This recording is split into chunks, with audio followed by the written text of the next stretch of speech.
Hi friends, welcome to my channel JV and CIB made simple. तो दोस्तों, आज के इस वीडियो लेसन में मैं आपके साथ शेयर करने वाला हूं हम अपने रिटेल बैंकिंग के इंपॉर्टेंट केस स्टडीज़ को। बेसिकली मैं आपको केस स्टडी का ही मैराथन सेशन है और जितने भी केस स्टडीज़ आते हैं हमारे के रिटेल बैंकिंग के एग्जामिनेशन में, ठीक है, उन सभी को हम लोग सीक्वेंस वाइज डिस्कस करेंगे। तो अंतिम तक बने रहिएगा दोस्तों। हम लोग इंपॉर्टेंट केस स्टडी को डिस्कस करने वाले हैं। मैं आपको आसान शब्दों में समझाऊंगा, जहाँ पे जरूरत पड़ेगी शॉर्ट ट्रिक्स की न्यूमेरिकल को सॉल्व करने के लिए मैं वो भी बताऊंगा। तो शुरुआत करते हैं अपने पहले केस स्टडी के साथ। तो पहला केस स्टडी है दोस्तों, वो है बेस्ड है अपना सुकन्या समृद्धि योजना पे, ठीक है। So the first case study which we are dealing is based on Sukanya Samriddhi Yojana. इसे शॉर्ट हम लोग SSY भी कहते हैं। तो दोस्तों देखिए, इस केस स्टडी को मैं आपको क्वेश्चन आंसर फॉर्मेट में नहीं बताने वाला हूँ, मैं आपको पॉइंट्स बताऊंगा, ठीक है। पॉइंट्स बताऊंगा जिस पे आपको क्वेश्चन आएंगे, ठीक है। तो आपको, क्योंकि यदि मैं क्वेश्चन आंसर फॉर्मेट में बताऊँ तो वो काफ़ी लेंदी हो जाएगा। तो हमारे पास लगभग 20 केस स्टडी हैं। तो आपके बेनिफिट के लिए जहाँ जहाँ मुझे लगेगा क्वेश्चन आंसर फॉर्मेट में बताना जरूरी है, वहाँ पर मैं बताऊँगा। अदरवाइज मैं पॉइंट्स वाइज आपको समझाते चल रहा हूँ कि किन पॉइंटों का आपको ध्यान रखना है। देखिए, पहला क्वेश्चन पूछा जाता है सुकन्या समृद्धि योजना में कि ये अकाउंट किसके लिए ओपन किया जा सकता है, ठीक है। तो ऑप्शन जैसे मान लीजिए कि दे देगा, जैसे मान लीजिए कैन बी ओपन फॉर, ये ऑप्शन देगा कि योर गर्ल चाइल्ड, ठीक है, योर गर्ल चाइल्ड। तो दोस्तों ऑप्शन को हटाइए, मैं आपको पॉइंट वाइज समझाता हूँ। तो पहला क्वेश्चन है कि for whom it can be open. तो it can be opened for,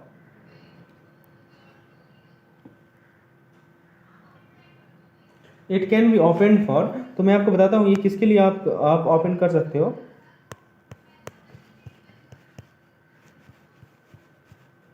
तो ये आप ओपन कर सकते हो योर गर्ल चाइल्ड के लिए, आपके जो गर्ल चाइल्ड हैं उनके लिए आप इसे ओपन कर सकते हो। और दोस्तों दूसरा चीज़ है, आप इसे ओपन कर सकते हो एडॉप्टेड गर्ल चाइल्ड के लिए। तो यदि आपने एडॉप्ट भी किया है गर्ल चाइल्ड को, तो उनके लिए भी आप इसे ओपन कर सकते हो, इस अकाउंट को। ये पहला पॉइंट है। चलिए दूसरा पॉइंट देखते हैं दोस्तों, जहाँ से क्वेश्चन पूछा जाता है कि ये पूछा जाता है कि प्री मैच्योर विड्रॉल, जो हमारा प्री मैच्योर विड्रॉल होता है इस केस में,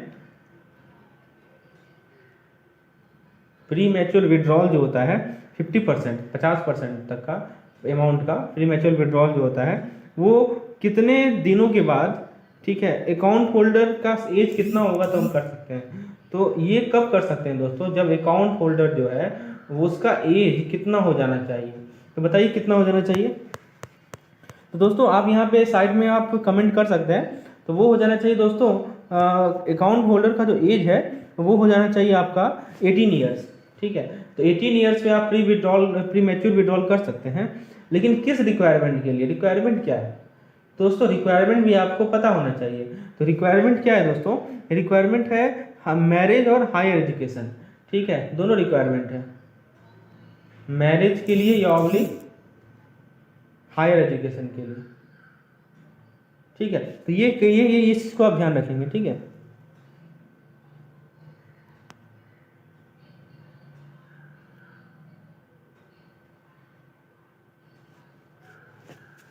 उसके बाद है दोस्तों, नेक्स्ट क्वेश्चन है, नेक्स्ट कंसेप्ट है कि हाँ, इनकम टैक्स जो है एग्जाम्पशन है, किस चीज़ पे एग्जाम्पशन अवेलेबल है, ठीक है। आपको ऐसे पूछेगा एग्जाम्पशन इन इनकम टैक्स। अब देखिए इसमें दो पार्ट है ना, एक तो हमारा प्रिंसिपल अमाउंट है और एक हमारा इंटरेस्ट है, ठीक है, या मैच्योरिटी अमाउंट और इंटरेस्ट। तो किस पे एग्जाम्पशन आपको मिलता है, मैच्योरिटी अमाउंट पे मिलता है या इंटरेस्ट पे मिलता है। तो दोस्तों इसके लिए आप याद रखिएगा, इस केस में जो हमारा एग्जाम्पशन मिलता है वो दोनों पे मिलता है, ऑन बोथ इंटरेस्ट पे भी एग्जाम्पशन मिलेगा आपको और मैच्योरिटी अमाउंट पे भी एग्जाम्पशन मिलेगा, इंटरेस्ट इनकम टैक्स में मैच्योरिटी अमाउंट, ठीक है। तो ये ध्यान रखना है आपको। उसके बाद है दोस्तों, उसके बाद नेक्स्ट क्वेश्चन पूछा जाता है कि एक साल में कितना डिपॉजिट्स कर सकते हैं। तो number of deposits per year. तो दोस्तों देखिए, number of deposits per year की यदि बात करें तो ऐसा इसमें कोई फिक्स नंबर नहीं है, ठीक है। आप चाहे तो कितना बार भी कर सकते हैं, तो ऐसा कोई फिक्स्ड नंबर नहीं है दोस्तों, फिक्स्ड नंबर ऐसा कुछ नहीं है, पहला पॉइंट। दूसरा पॉइंट आपको ये ध्यान रखना है कि जो डिपॉजिट जो करेंगे वो 100 का मल्टीपल होना चाहिए, ठीक है। मल्टीपल किसका होना चाहिए, 100 का होना चाहिए, ठीक है। तो ये 4 पॉइंट ध्यान रखना है, आगे मैं आपको बताता हूँ। इसके बाद जो नेक्स्ट पॉइंट आपको ध्यान रखना है कि ये अकाउंट लिमिटेड है कितने गर्ल चाइल्ड के लिए, मतलब एक पेरेंट के कितने गर्ल चाइल्ड के लिए लिमिटेड है, ये पूछा जाता है। जैसे account is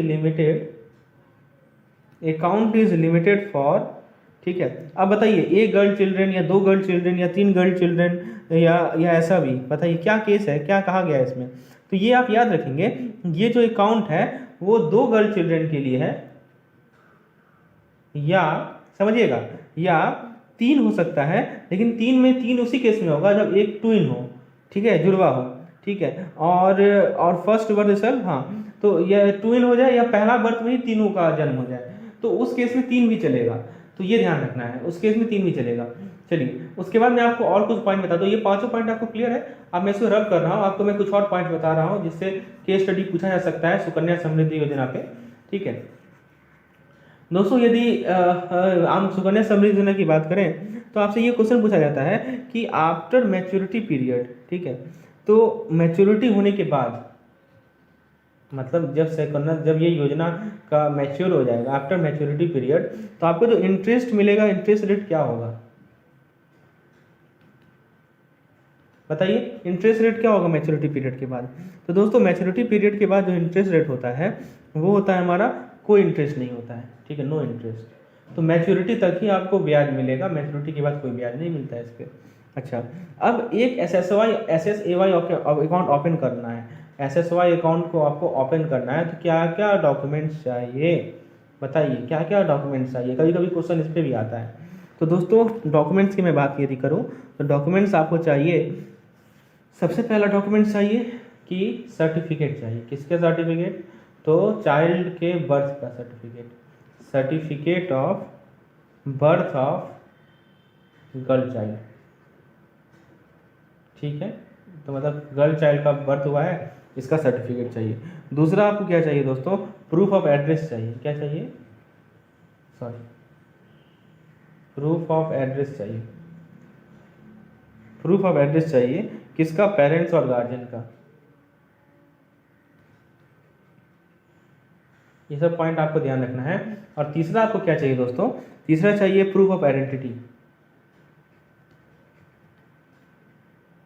proof of identity of parents या गार्जियन, ठीक है। चलिए तो ये तीन चीज से आप अकाउंट खोल सकते हैं, कोई भी सुकन्या समृद्धि योजना का अकाउंट आप खोल सकते हैं, ठीक है। तो एक क्वेश्चन और पूछा जाता है कि जो SSY अकाउंट है, ठीक है, उसको हम लोग ओपन करेंगे under name of girl child, under name of girl child, मतलब जो गर्ल चाइल्ड है उसके नाम तक कब तक नहीं ओपन कर सकते हैं, जब तक उसका एज 10 साल हो जाए, 11 साल हो जाए, 12 साल हो जाए, 14 साल हो जाए। तो दोस्तों इसका करेक्ट आंसर है उसका एज 10 साल हो जाए, मतलब जब उसका एज 10 साल हो जाएगा ना लड़की का, तब हम उसके नाम पे उस अकाउंट को ओपन कर सकते हैं, लेकिन 10 साल से पहले तक उसके नाम पे उस अकाउंट को ओपन नहीं कर सकते हैं, ठीक है। अच्छा एक क्वेश्चन और पूछा जाता है कि मैक्सिमम लिमिट कितना है एक साल में डिपॉजिट का, ये काफी इंपॉर्टेंट क्वेश्चन है। Maximum limit for deposit per year, ध्यान दीजिएगा मैं पर ईयर की बात कर रहा हूँ। एनुअल मैक्सिमम लिमिट क्या है डिपॉजिट का, तो वो आपको पता होना चाहिए। जो एनुअल लिमिट फिक्स किया गया है वो है 1.5 लाख रुपया, कितना है, 1,50,000 रुपया, ठीक है। तो ये सब कुछ पॉइंट्स है, आपको समझ में आ रहा है कि पॉइंट। चलिए और कुछ सबसे क्वेश्चन आ सकता है, इसलिए मैं आपको सब पॉइंट समझा रहा हूँ। इसके अलावा और कुछ पॉइंट देख लेते हैं, ठीक है। चलिए इसके बाद क्वेश्चन कहाँ से आ सकता है दोस्तों, इसके बाद क्वेश्चन सुकन्या समृद्धि योजना में ये आ सकता है कि हाँ मैक्सिमम पीरियड, ठीक है, मैच्योरिटी मैंने आपको बताया ना, मैच्योरिटी जो है, मैच्योरिटी कब कितना साल का है, तो मैच्योरिटी है दोस्तों इसका मैं फिर से समझा देता हूँ, मैच्योरिटी है 21 ईयर, ठीक है। अकाउंट का maturity duration, account maturity duration जो है वो कितना है, 21 ईयर्स, कब से, फ्रॉम ओपनिंग ऑफ अकाउंट, तो जब जिस डेट से अकाउंट ओपन हुआ तब से लेके 21 साल तक अकाउंट को आप मैच्योर कर सकते हैं, ठीक है। और दोस्तों मैक्सिमम पीरियड कितना है जब तक डिपॉजिट कर सकते हैं, वो क्या है, तो दोस्तों वो है 14 साल, ध्यान दीजिएगा ये काफ़ी इंपॉर्टेंट है। Maximum period up to which deposit can be made, तो वो है दोस्तों 14 साल, 14 साल तक आप डिपॉजिट कर सकते हैं। कब से 14 साल काउंट होगा, from date of opening of account. तो जिस दिन से अकाउंट ओपन हुआ है उसे 14 साल तक आप क्या कर सकते हैं, इसमें डिपॉजिट कर सकते हैं। तो दोस्तों ये आपका क्वेश्चन, ये आपका हो गया सुकन्या समृद्धि योजना पे। इतना क्वेश्चन से ज़्यादा नहीं पूछा जाएगा, तो एक एक पॉइंट को आप देख लीजिए, दोबारा रिपीट कर ले तो आपका क्लियर हो जाएगा। दूसरा केस स्टडी पे आते हैं दोस्तों। ये दूसरा केस स्टडी हमसे जो टॉपिक है दूसरा केस स्टडी का, वो है हमारा भारत QR कोड। ठीक है, इस पर भी क्वेश्चन पूछा जाता है, भारत QR कोड पे भी। आइए इसे भी कवर कर लेते हैं हम लोग। ठीक है दोस्तों, हम लोग डिस्कस करेंगे अब भारत QR। इसी फॉर्मेट में डिस्कस करते हैं हम लोग, जैसे अभी मैंने डिस्कस किया। ठीक है, तो भारत QR आपको पता है कि स्क्वायर QR कोड होता है, जिससे आप लोग पेमेंट वगैरह करते हैं। तो देखिए सबसे पहला क्वेश्चन पूछा जाता है, पहला कंसेप्ट आपको याद रखना है कि जो भारत QR कोड है ना, वो देखिए आपसे पूछेगा कि P2P है, ठीक है, पर्सन टू पर्सन है, या P2M है, या M2P है, या M2M है, ये पूछता है आपको। तो बताइए भारत QR कोड क्या है आपका। तो जो भारत QR कोड है ना दोस्तों, वो है हमारा पर्सन टू मर्चेंट। ऑब्वियस सी बात है, सिंपल चीज़ है। आप जो है, जैसे मान लीजिए आपने कुछ सामान खरीदा किसी दुकान से और आप उसका पेमेंट कर रहे हैं, तो आप पर्सन हुए और आप पैसा किसको दे रहे हैं, मर्चेंट को दे रहे हैं, इसीलिए ये होता है हमारा P2M। ये तो सिंपल है। अच्छा, भारत QR कोड से पूछा जाता है कि mutually derive amount dash payment network. तो इसको याद रखना है आपको कि ये डिराइव है दोस्तों तीनों में। ठीक है, तो it is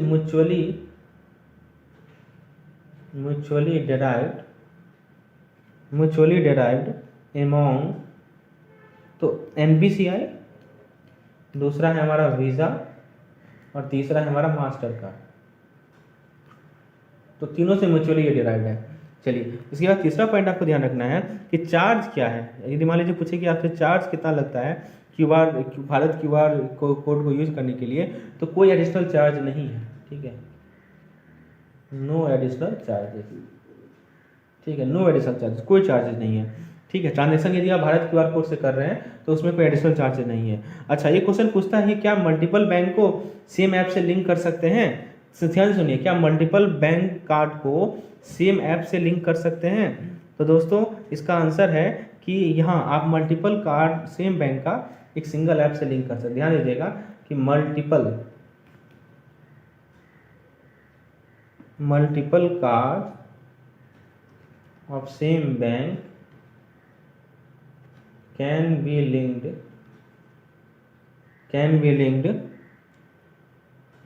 in a single app। ठीक है, पांचवा क्वेश्चन आपसे पूछेगा कि जो हमारा 2FA होता है, 2 फैक्टर ऑथेंटिकेशन, आपको पता होगा। तो 2 फैक्टर ऑथेंटिकेशन में जो फर्स्ट फैक्टर होता है, 2 फैक्टर है ना, तो फर्स्ट फैक्टर की हम बात कर रहे हैं। जो फर्स्ट फैक्टर है वो क्या है, वो होता है M-PIN। वो क्या होता है, M-PIN। ठीक है, तो ये सेकंड फैक्टर क्या होता है, फर्स्ट फैक्टर M-PIN है, और सेकंड फैक्टर क्या होता है बताइए। तो 2 फैक्टर ऑथेंटिकेशन में M-PIN पहला फैक्टर है, तो सेकंड फैक्टर क्या होता है बताइए। सेकंड फैक्टर होता है दोस्तों, सेकंड फैक्टर क्या क्या हो सकता है। तो सेकंड फैक्टर M-PIN भी हो सकता है, दोबारा M-PIN पूछ ले आपसे, या OTP पूछ ले, या आपसे ATM पिन पूछ ले। ठीक है, ये तीनों में से तीनों कुछ भी हो सकता है। ठीक है, ये 5 पॉइंट आपने देखा। अच्छा, ट्रांजैक्शन लिमिट पूछ सकता है दोस्तों। तो ट्रांजैक्शन लिमिट जो है वो बैंक सेट करती है, बैंक के एंड पे सेट होता है लिमिट। ठीक है, ऐसा कोई फिक्स लिमिट नहीं है। ठीक है, और एक दिन में कितना भारत QR कोड ट्रांजैक्शन कर सकते हैं, तो उसको कोई लिमिट नहीं है।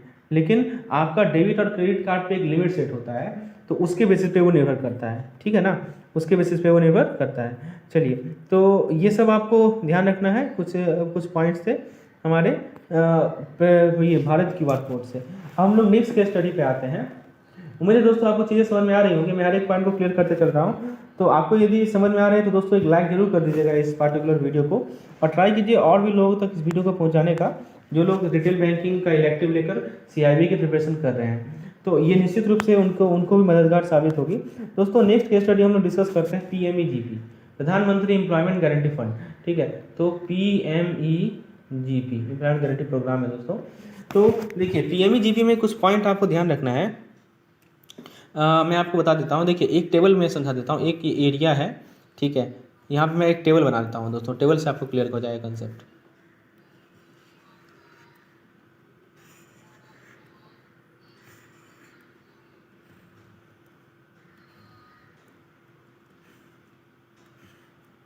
चलिए दोस्तों, ये टेबल है हमारा। इसमें सबसे पहले ऊपर हम लिखते हैं यहाँ पे एरिया। क्या लिखते हैं, एरिया। ठीक है, उसके बाद लिखते हैं अर्बन एरिया हो, उसके बाद लिखते हैं दोस्तों रूरल एरिया हो, और उसके बाद लिखते हैं project cost plus contribution by borrower. Project cost plus contribution by borrower. ठीक है दोस्तों, अब इसको फिलअप करते हैं। एरिया, जैसे मान लीजिए कि पहले जनरल है, तो जनरल कैटेगरी के लोगों के लिए अर्बन एरिया में है 15%। अब ये क्या है हम लोग आगे देखेंगे। रूरल एरिया में है 25%। और project cost plus contribution, project cost contribution plus नहीं, project cost contribution by borrower वो होता है 10%। ठीक है। दूसरा है दोस्तों हमारा SC ST के लिए अर्बन एरिया में 25% है और रूरल एरिया में 35% है और project cost contribution by borrower है 3%। दोस्तों ये इसको आप लोग ध्यान में रखेंगे इस चार्ट को। अब मैं इसके बेसिस पे आपसे कुछ क्वेश्चंस पूछूंगा। ठीक है, मतलब PMEGP से रिलेटेड। ठीक है, तो मैं क्या करता हूँ, इसका मैं स्क्रीनशॉट ले लेता हूँ। तो इसका मैं स्क्रीनशॉट ले लेता हूँ ताकि इस पे जो क्वेश्चन आपसे पूछा जाए आप उसका जवाब दे पाएँ। ठीक है,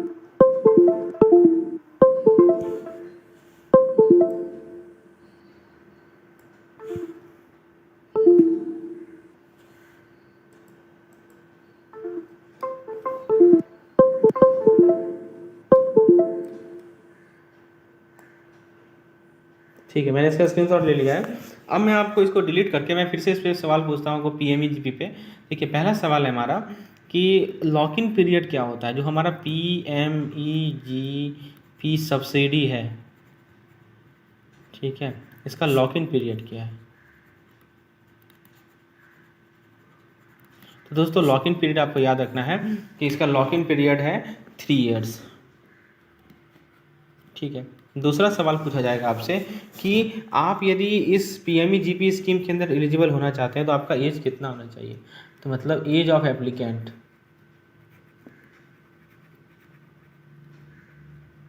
एज ऑफ एप्लीकेंट, तो एप्लीकेंट का एज मिनिमम 18 ईयर्स होना चाहिए, तभी वो PMEGP स्कीम के अंदर आ सकता है।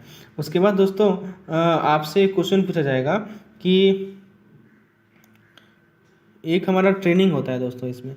ठीक है, जैसे हम लोग BDP ट्रेनिंग करते हैं तो वो ट्रेनिंग मिलता है, वो ट्रेनिंग जो BDP ट्रेनिंग है वो मिलता है दोस्तों,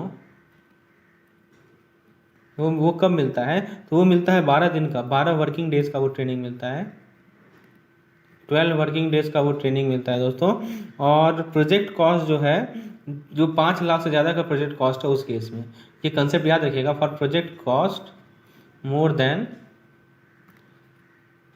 5 लाख, मतलब 5 लाख से ऊपर का यदि प्रोजेक्ट कॉस्ट है तो उस केस में ये ट्रेनिंग मिलेगा। ठीक है, उसके बाद दोस्तों आपसे ये पूछता है कि क्या मिनिमम क्वालिफिकेशन है प्रोजेक्ट कॉस्ट के लिए, minimum qualification required for project cost. तो दोस्तों देखिए इसमें मिनिमम क्वालिफिकेशन क्या है, देखिए मिनिमम क्वालिफिकेशन क्या है कि आपका 8 क्लास पास होनी चाहिए आप। ठीक है, जैसे देखिए मैन्युफैक्चरिंग सेक्टर की बात करें, मिनिमम क्वालिफिकेशन की हम बात कर रहे हैं, मिनिमम क्वालिफिकेशन आपका 8 क्लास होना चाहिए। और क्या उससे क्या मिलेगा आपको, उससे आपको जो प्रोजेक्ट 10 लाख से ऊपर तक का है, ठीक है, प्रोजेक्ट 10 लाख से जो ऊपर है, किस केस में 10 लाख से ऊपर है, मैन्युफैक्चरिंग सेक्टर में, मैन्युफैक्चरिंग सेक्टर में तो वो मिल जाएगा। और यदि आपका एम्प्लॉयमेंट गारंटी वाला स्कीम है ना, तो यदि आपने 8 क्लास पास कर रखा है तो आपको जो प्रोजेक्ट 10 लाख से ऊपर का है मैन्युफैक्चरिंग सेक्टर में उसमें मिल सकता है। और यदि आप 5 लाख से ऊपर का प्रोजेक्ट सर्विस सेक्टर में के लिए आप एलिजिबल हैं। ठीक है, सर्विस सेक्टर, चलिए ये दूसरी ध्यान रखिएगा। उसके बाद दोस्तों जो हमारा कैपिटल एक्सपेंडिचर लोन है या कैश क्रेडिट लिमिट है वो कैसे यूटिलाइज किया जाएगा। तो दोस्तों जो हमारा कैपिटल एक्सपेंडिचर लोन या कैश क्रेडिट लिमिट है उसमें देखिए क्या है, नियम है कि जो वर्किंग कैपिटल है, working capital at least one should touch 100% limit of CC within 3 year. और ये ध्यान रखिएगा, working capital at least once should touch 100% limit, मतलब एक बार वर्किंग कैपिटल 100% लिमिट को टच करना चाहिए किसी भी CC का, कैश क्रेडिट अकाउंट का, विद इन 3 ईयर्स, 3 साल की अवधि में। ठीक है, और दोस्तों 75% जो हमारा सैंक्शन लिमिट है not less than 75% of utilization of sanction limit। तो सैंक्शन लिमिट का 75% से ज़्यादा ही यूटिलाइजेशन होनी चाहिए। तो ये सब पॉइंट आप ध्यान रखेंगे। पीएमईजीपी पे यदि आपका क्वेश्चन आता है तो आप इसे समझा सकते हैं, इन सभी से क्वेश्चन आने की संभावनाएं हैं। चलिए अब हम लोग दोस्तों नेक्स्ट कॉन्सेप्ट की बात करते हैं, वो है भीम। ठीक है, एक केस स्टडी देखते हैं भीम पे क्वेश्चन आता है केस स्टडी, तो हम लोग आइए उसे स्टडी करते हैं। तो ये हमारा चौथा केस स्टडी है। This is the fourth case study. We have already discussed SSY, we have already discussed Bharat QR and we have already discussed PMEGP। अब हम लोग चौथा केस स्टडी डिस्कस करते हैं, जिसे हम लोग कहते हैं भीम। ठीक है दोस्तों, भीम में क्या याद रखना है, जैसे आप देखिएगा भीम तो लिखा रहेगा, भीम लिखा रहेगा और 2.0 लिख देता है। तो 2.0 का क्या मतलब है कि ये 2.0, ठीक है। तो दोस्तों ये वर्जन है, इसमें क्या है कि ये 20 लैंग्वेज को सपोर्ट करता है। It support 20 languages. ठीक है, उसके बाद है दोस्तों इसका स्लोगन क्या है, इसका स्लोगन है कि इंडिया को कैशलेस बनाना, मेकिंग इंडिया कैशलेस, भीम का स्लोगन है। और उसके बाद दोस्तों ये पूछा जाता है कि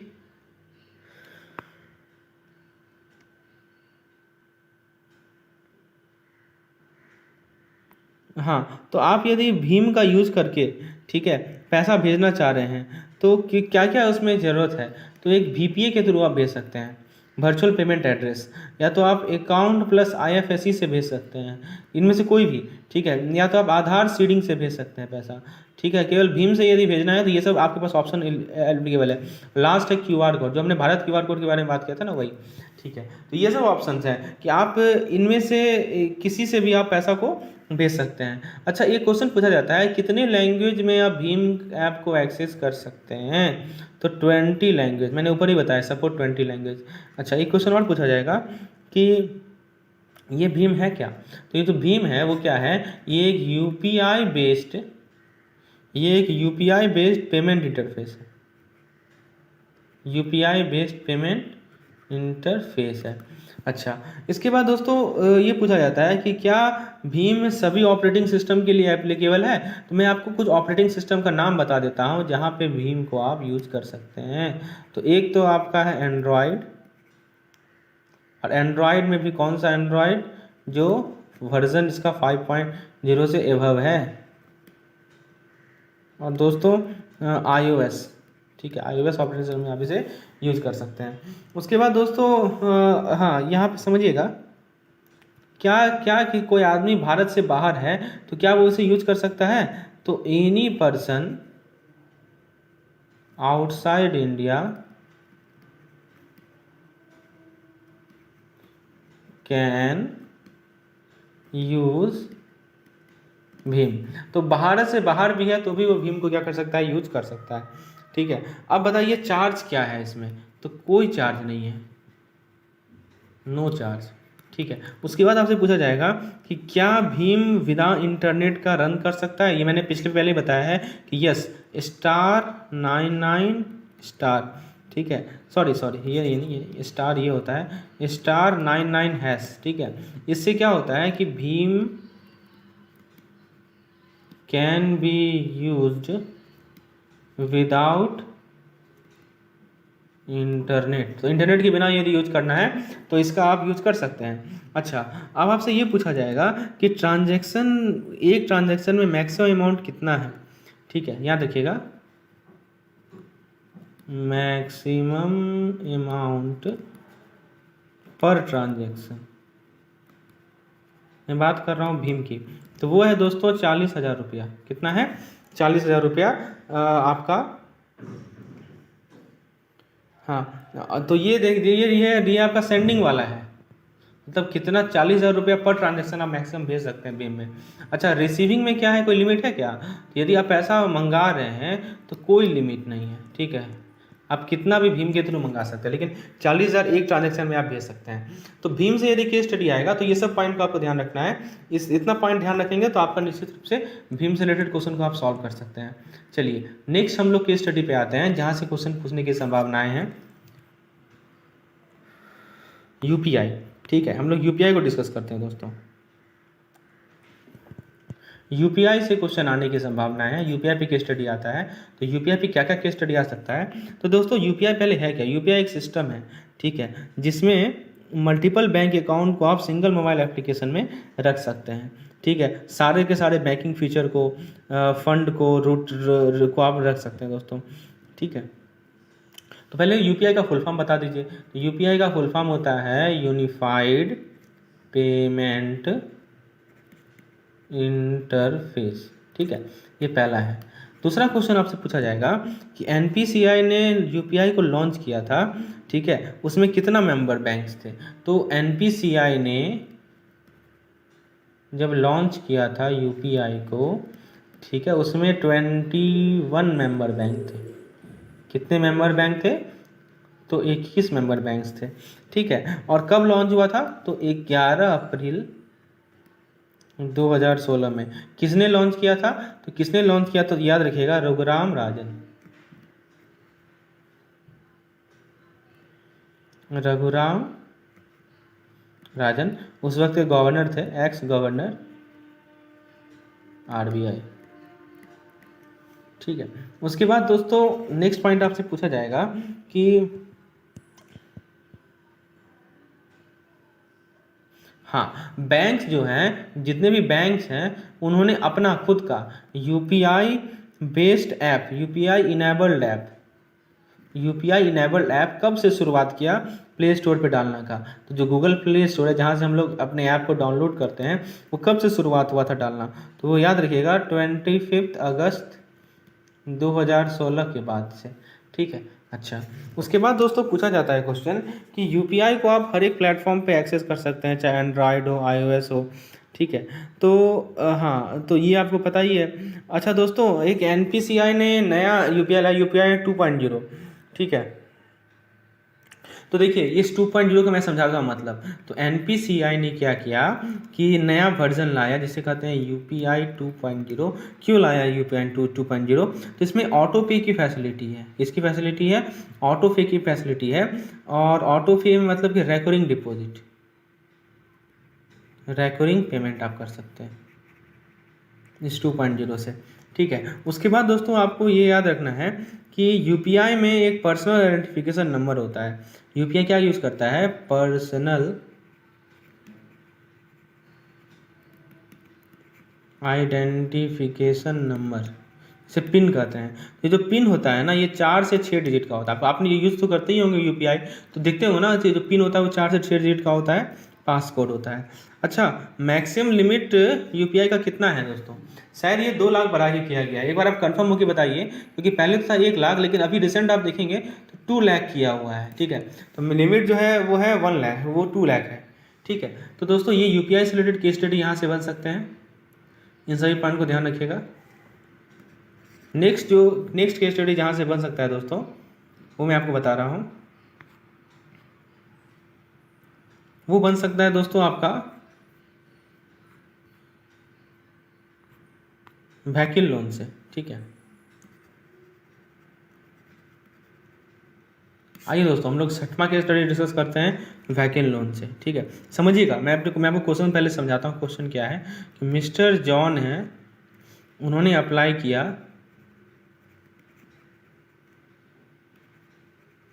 व्हीकल लोन के लिए ऑफ ₹6 लाख। तो 6 लाख का व्हीकल लोन के लिए अप्लाई किया ताकि वो नया कार को परचेज कर सकते हैं, फॉर परचेजिंग न्यू कार, ठीक है। तो उन्होंने जो है कुछ कोटेशन को प्रस्तुत किया, सबमिट किया। He submitted following quotation for car loan. तो उन्होंने कार लोन के लिए जो कोटेशन सबमिट किया वो कुछ इस प्रकार है। तो सबसे पहले उन्होंने बताया कि शोरूम प्राइस उन्होंने बताया 6,50,000, ठीक है। उसके बाद उन्होंने बताया रोड रोड टैक्स उन्होंने बताया 15,000 रुपये। उसके बाद उन्होंने बताया इंश्योरेंस उन्होंने बताया 25,000 रुपये।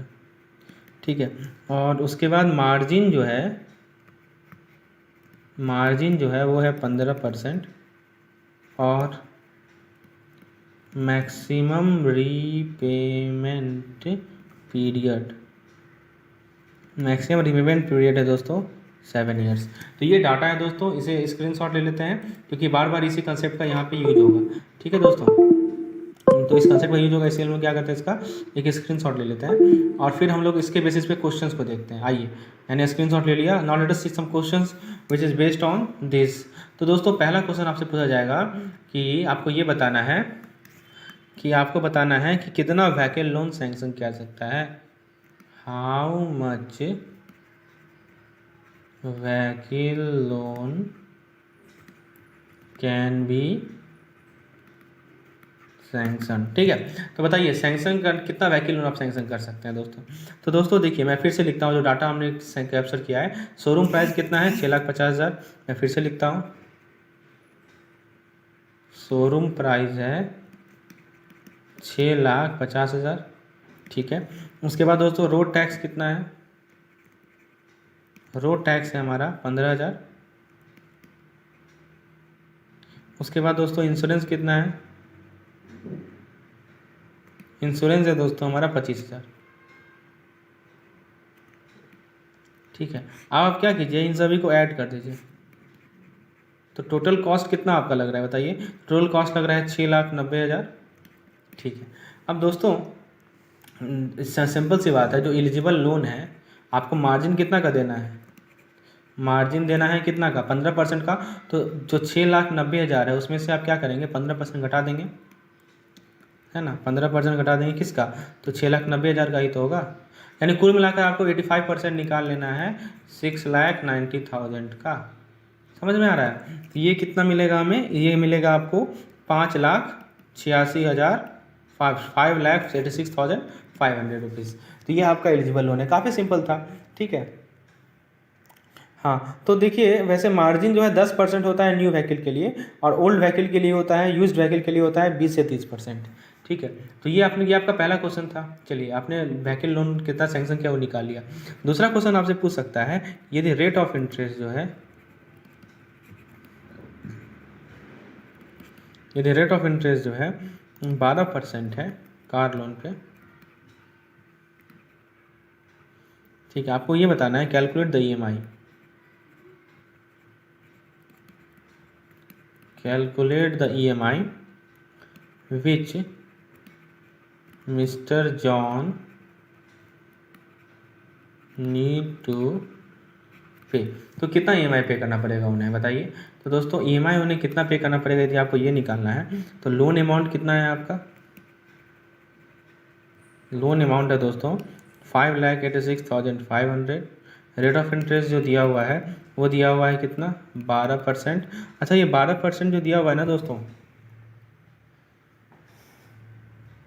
वो 12% आपका ईयरली बेसिस पे है ना, ईयरली एनुअल बेसिस पे है। ठीक है, और चूंकि हमें EMI निकालना है यानी मंथली इंस्टॉलमेंट निकालना है, तो हम इसे क्या करेंगे, मंथ बेसिस पे कन्वर्ट कर लेंगे। ठीक है, तो मंथ बेसिस पे कैसे कन्वर्ट करेंगे बताइए। तो 12% पर ईयर है ना, इसको आपको पर मंथ करना है। तो आप क्या करेंगे, तो इंटू मंथ अपॉन मंथ करेंगे, तो दोस्तों 12 से डिवाइड करना पड़ेगा, यानी 1% पर मंथ हो जाएगा। ठीक है, यानी कि 0.01 हो जाएगा। अच्छा, जब भी EMI निकालना रहे तो इसको ध्यान रखें। और N जो है हमारा वो कितना है, 7 ईयर्स है। ठीक है, N जो है वो 7 साल के लिए मैक्सिमम मिला है ना लोन। ये आपको मैंने बताया मैक्सिमम पीरियड जो है 7 ईयर्स का है। तो 7 ईयर्स में 7 को क्या करेंगे, 12 से गुना कर लेंगे, तो कितना हो जाएगा, 84 मंथ्स हो जाएगा। और EMI का फॉर्मूला आपको शायद याद होगा, मैंने आपको BFM में भी समझाया, ये और AVM में भी समझाया। वो होता है P, एक तरह से ये आपका एन्युटी तो है। ठीक है,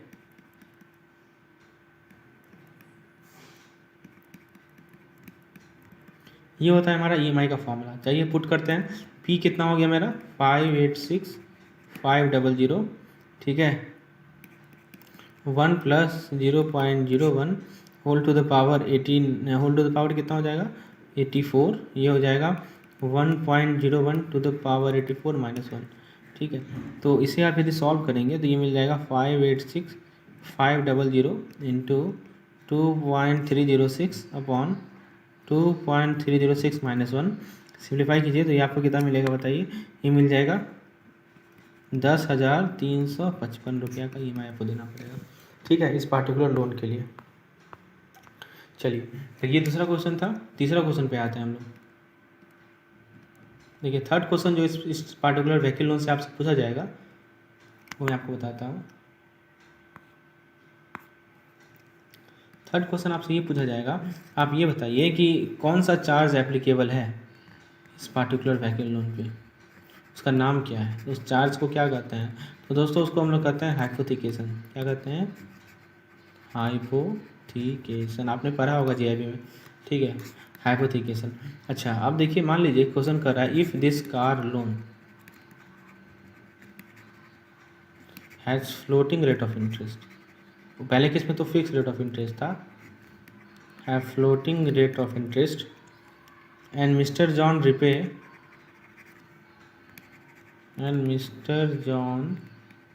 repay entire loan amount within 4 years। ठीक है, so how much penalty bank will charge? How much penalty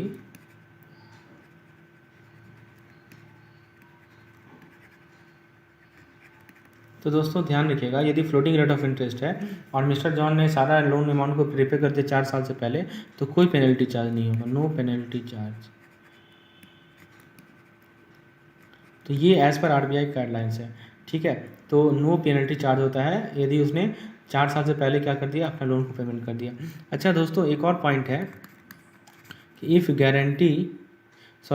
if John take home पे ऑफ, हाँ, यदि मान लीजिए कि टेक होम पे, इफ़ ग्रॉस, सॉरी यहाँ पे ग्रॉस मैं बता रहा हूँ, if gross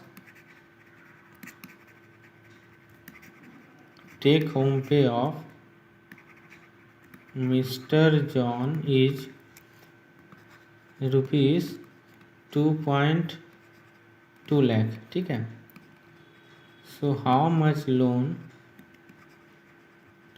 loan can be sanction. तो यदि मान लीजिए को सैलरी जो मिलती है उसका होम पे है वो 2.25 लाख है, तो आपको बताना है कि उसका कितना लोन सैंक्शन किया जा सकता है। तो दोस्तों देखिए, यहाँ पे समझने का प्रयास कीजिएगा। देखिए यहाँ पे ग्रॉस इनकम कितना है, ग्रॉस इनकम है 2,25,000 और ये पर ईयर है, तो पर मंथ निकाल लीजिए। तो पर मंथ के लिए क्या कीजिएगा, 12 से भागा दे दीजिए। 2,25,000 डिवाइडेड बाई 12 कितना हो जाएगा, 18,750। अच्छा, और जो एग्जिस्टिंग EMI है वो कितना है, एग्जिस्टिंग EMI है वो है 10,353। और देखिए नियम क्या है, जो मैक्सिमम EMI दिया जा सकता है एज़ पर RBI गाइडलाइन वो है 50% ऑफ ग्रॉस मंथली इनकम। ठीक है, तो बताइए 50% यदि हम निकालें 18,750 का, तो मिल जाएगा कितना, 9,375। ठीक है, तो जो EMI होगा वो क्या होगा इस, तो how much loan can be sanction.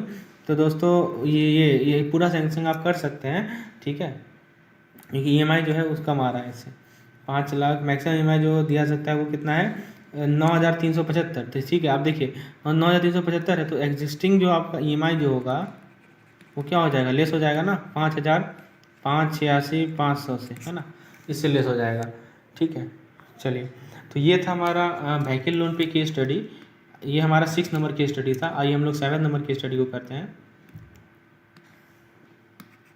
7 number case study हम लोग लेते हैं दोस्तों CKYC पे, CKYC। ठीक है, तो दोस्तों देखिए, पहले हम बताते हैं आपको कि जो हमारे जो सेंट्रल केवाईसी रजिस्ट्री होते हैं वो एक सेंट्रलाइज रिपोजिटरी है केवाईसी का, ठीक है। और ये क्या करते हैं, record of customer in financial sector with with KYC norms and interoperability KYC record. तो सबसे पहला है कि ये सी के वाई सी कब ऑपरेटिव हुआ। तो ये ऑपरेटिव हुआ था दोस्तों जुलाई 2016 में, ठीक है। जुलाई 2016 में ये क्या हुआ था, ऑपरेटिव हुआ था, ठीक है। अब इसके बाद पूछा जाता है कि जितने भी रिपोर्टिंग एंटिटीज़ हैं, अच्छा दोस्तों इसमें आपको फ्लो चार्ट समझा देता हूँ दोस्तों। इसमें पहला हमारा आएगा कस्टमर, ठीक है। उसके बाद आता है दोस्तों सरसई, उसके बाद दोस्तों आता है हमारा CKYC, उसके बाद दोस्तों आता है 14 डिजिट ऑथेंटिकेशन आइडेंटिफिकेशन नंबर,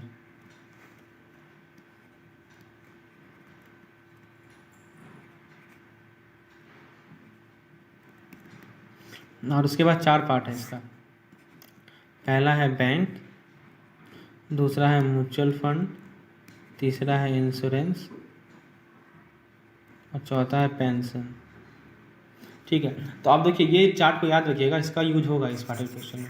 हम लोग दोस्तों इस क्वेश्चन पे आते हैं। पहला तो हमने बता दिया कि CKYC ऑपरेटिव कब हुआ, तो 2016 के जुलाई से ये ऑपरेटिव हुआ, ये पॉइंट आपको ध्यान रखना है।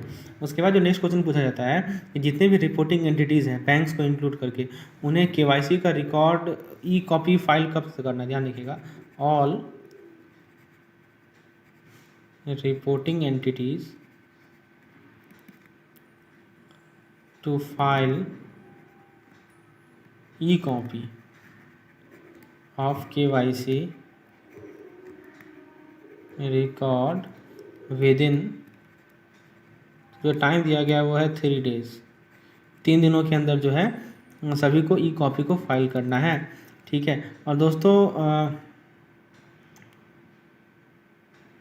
हाँ एक चीज़ पूछा जाता है कि जो हमारा KYC आइडेंटिफायर होता है, KYC आइडेंटिफायर जो होता है वो एक यूनिक आइडेंटिफायर होता है। ये क्या होता है, यूनिक आइडेंटिफायर होता है, यूनिक आइडेंटिफायर होता है, ठीक है, कस्टमर के लिए, फॉर कस्टमर। हर एक कस्टमर का अपना एक यूनिक आइडेंटिफायर है फॉर कस्टमर, ठीक है। और ये कौन जनरेट करता है, जनरेटेड बाय CKYCR, ठीक है। और ये रिपोर्टिंग एंटिटी को नोटिफाई करता है and notify to reporting entity. Reporting entity में बैंक सब आते हैं, मैं आपको नीचे बताया था ना, 4 चीज़ बताया था रिपोर्टिंग एंटिटी में, म्यूचुअल फंड, बैंक, फिर इंश्योरेंस और पेंशन, ठीक है। Notified to reporting entity. तो दोस्तों देखिए ये समझने का प्रयास कीजिए क्या हो रहा है यहाँ पे, कि जो यूनिक आइडेंटिफायर है कस्टमर का वो CKYCR जनरेट करता है और इसे नोटिफाई किसे करता है, रिपोर्टिंग एंटिटी को नोटिफाई करता है। अच्छा ये पूछा जाता है कि ये कितना डिजिट का कोड है, ये जो KYC आइडेंटिफायर है, तो मैंने आपको बताया है कि ये 14 डिजिट का कोड है KYC आइडेंटिफायर, ठीक है। उसके बाद दोस्तों एक पूछा जाता है कि डॉक्यूमेंट्स क्या क्या चाहिए, डॉक्यूमेंट्स फॉर CKYC। तो CKYC के लिए डॉक्यूमेंट क्या क्या चाहिए बताइए। तो एक तो आपको साइन चाहिए और दोस्तों दूसरा चाहिए फोटोग्राफ, ठीक है। साइन और फोटोग्राफ चाहिए CKYC के लिए। अब दोस्तों हाँ तो ये पूछा जाता है डॉक्यूमेंट वेरिफिकेशन के लिए अलॉट टाइम कितना है,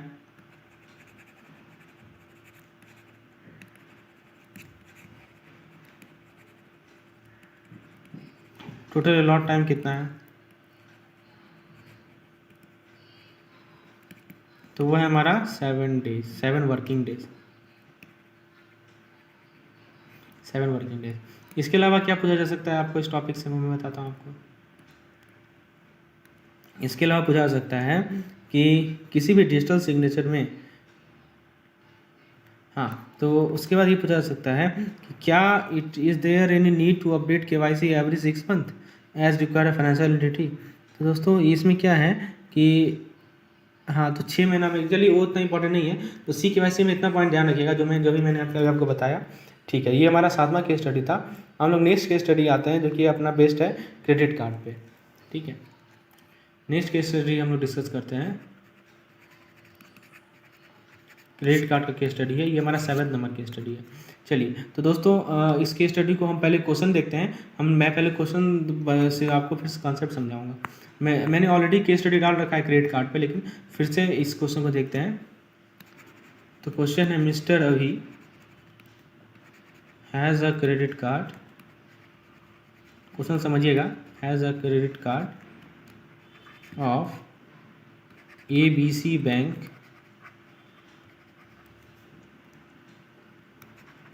and its limit is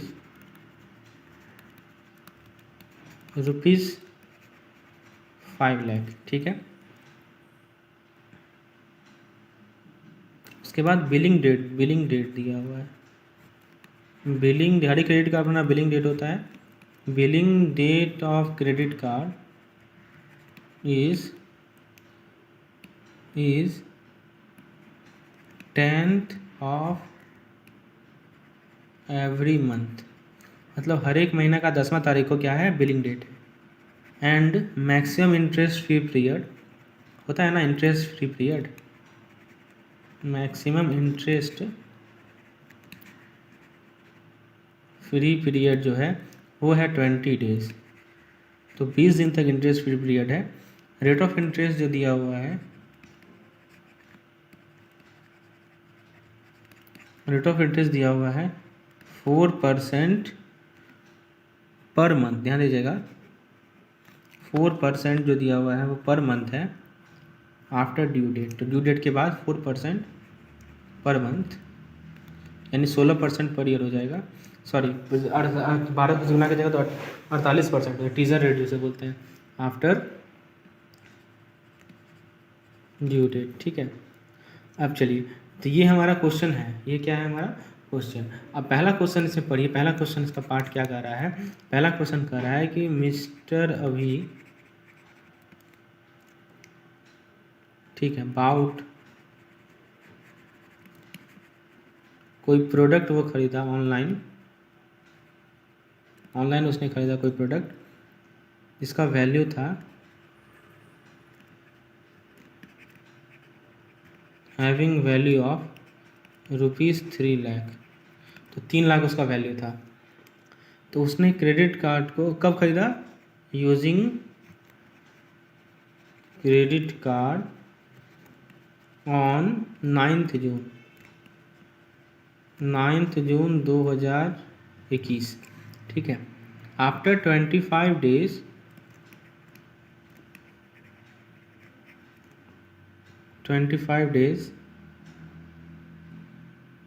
he paid outstanding amount with interest, उसने जो आउटस्टैंडिंग अमाउंट था उसे इंटरेस्ट के साथ पे कर दिया 25 दिन के बाद। तो आपसे ये पूछना है, आपको ये पूछ रहा है कि how much interest was paid by Mr. Avi on outstanding amount, तो कितना इंटरेस्ट उसने पे किया है। चलिए, तो मैं इस क्वेश्चन का स्क्रीनशॉट ले लेता हूँ और फिर मैं आपको एक एक चीज़ समझाता हूँ दोस्तों, क्योंकि ये कंसेप्ट आगे यूज आएगा। तो मैं क्या करता हूँ, इसका स्क्रीनशॉट ले लेता हूँ।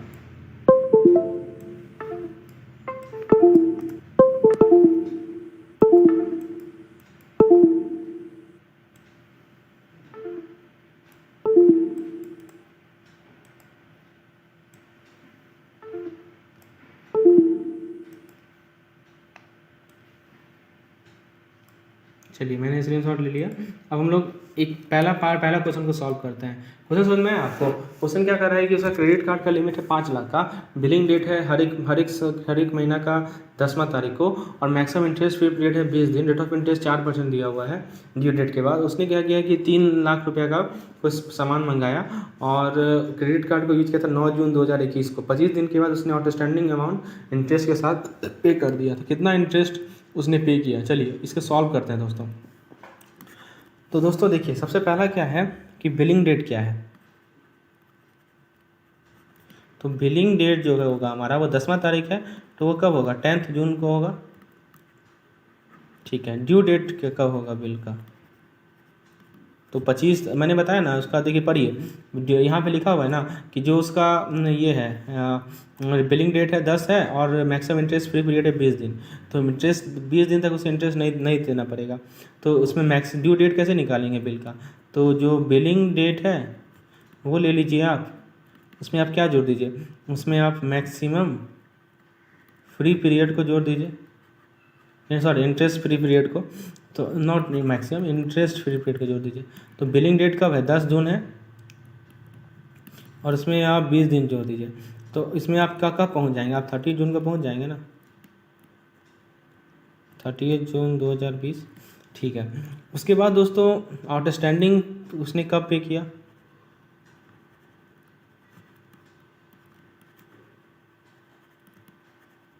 आउटस्टैंडिंग पे डेट कब है? तो आउटस्टैंडिंग पे डेट है, जरा सा क्वेश्चन को देखिए, उसने 9 जून को खरीदा, 25 दिन जोड़ लीजिए। तो 9 जून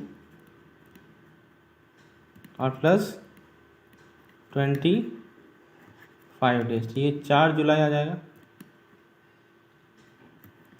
ठीक है। तो दोस्तों एक दिन का इंटरेस्ट बताइए कितना है? पर डे इंटरेस्ट, आपको जो इंटरेस्ट दिया हुआ है वो 4% पर मंथ है ना, तो पर मंथ को पर डे में बदलिए। तो एक महीना में कितना दिन होता है? एक महीना मैंने मान लीजिए 30, ये आपका 4% जो है पर एनुअल दिया हुआ है दोस्तों। ये जो 4% है ना,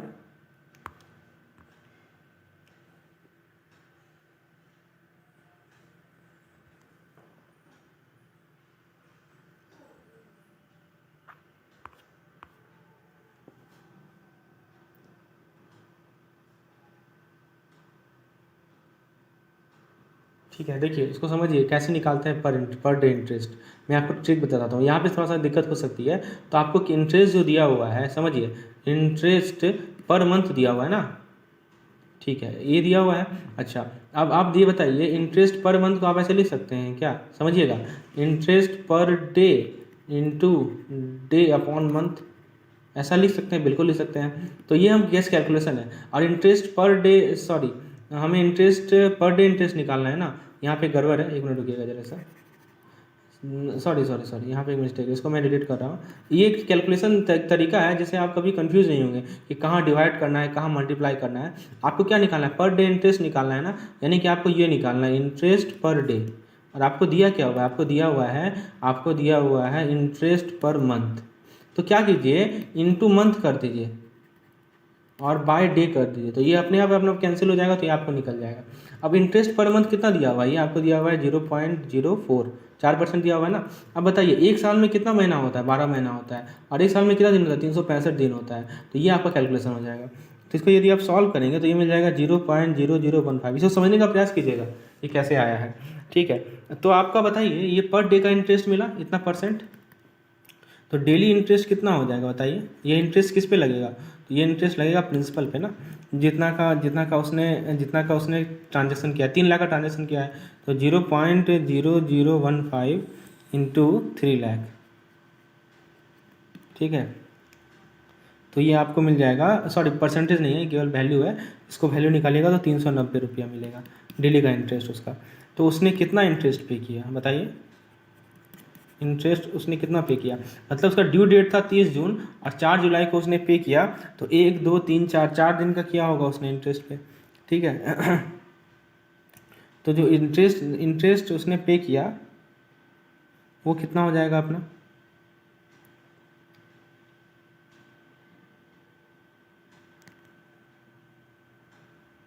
वो हो जाएगा दोस्तों हमारा 390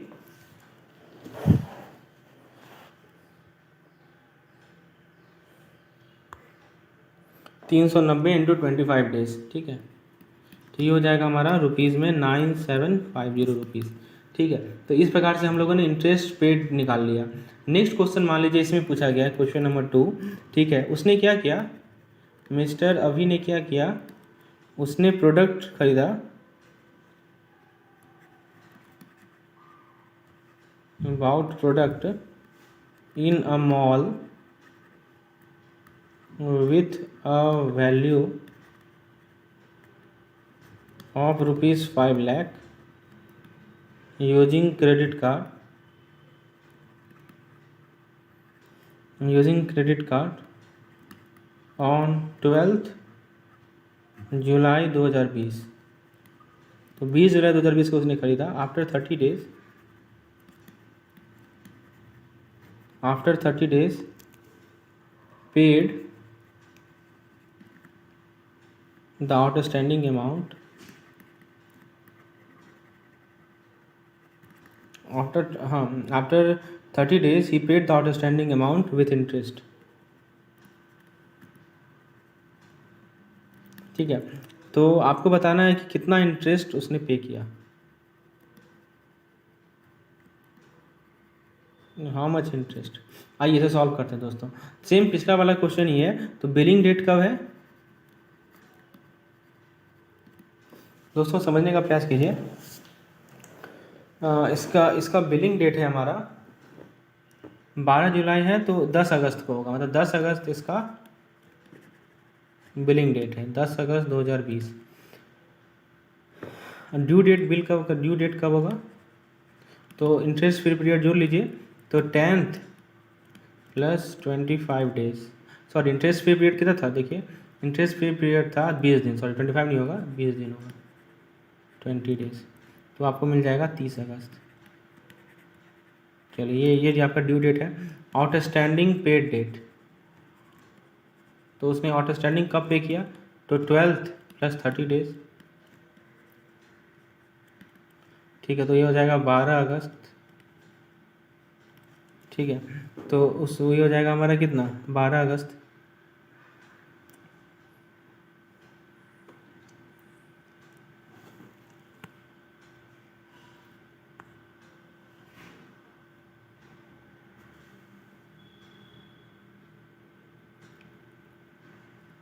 ठीक है दोस्तों, तो यदि आप इसका पर डे इंटरेस्ट निकालिए, यदि आप इस बेसिस पे पर डे इंटरेस्ट निकालेंगे, तो पर डे इंटरेस्ट हम लोगों ने पहले भी निकाल रखा है। वो कितना निकलेगा पर डे इंटरेस्ट, 0.0013।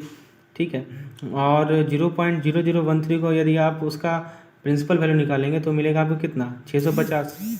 ठीक है, सेम कैलकुलेशन है जो हम लोगों ने ऊपर निकाला था। ठीक है, वो कितना मिलेगा आपको, 650। लेकिन यहाँ 5 लाख का है तो इसलिए ज़्यादा है 650। ठीक है, तो जो इंटरेस्ट चार्ज होगा वो क्या होगा, वो 30 दिन का इंटरेस्ट चार्ज होगा। ये जो 30 दिन है उसका इंटरेस्ट चार्ज होगा। तो 650 को आप 3 से गुना करेंगे तो वो आपको मिल जाएगा कितना, 19,500।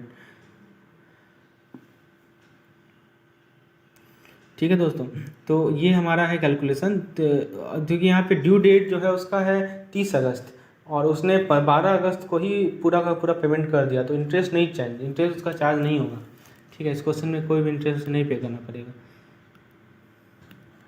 उसके बाद है दोस्तों, आपको एनुअल रेट बताना है, एनुअल इफेक्टिव रेट बताना है।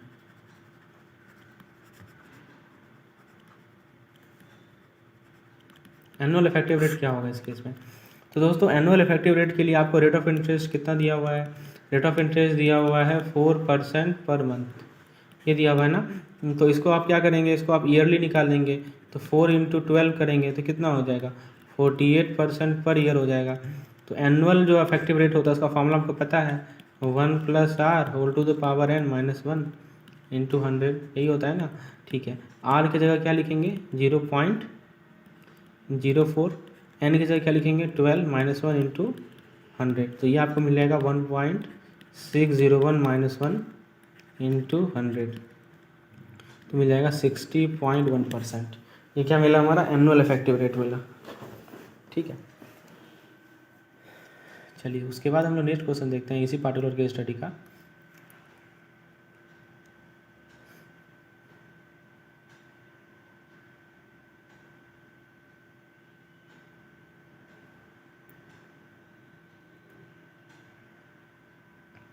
अच्छा, एक क्वेश्चन और है कि जो मिस्टर अभी है उसने क्या किया, प्रोडक्ट खरीदा 4500 रुपये का, 4500 रुपये का खरीदा क्रेडिट कार्ड से 9 जून को, 9 जून 2020 को खरीदा क्रेडिट कार्ड से 4500 रुपये का। तो उसे कितना मिनिमम पेमेंट देना पड़ेगा, ध्यान देखिए क्वेश्चन है मिनिमम पेमेंट, उसे कितना देना पड़ेगा मिनिमम पेमेंट।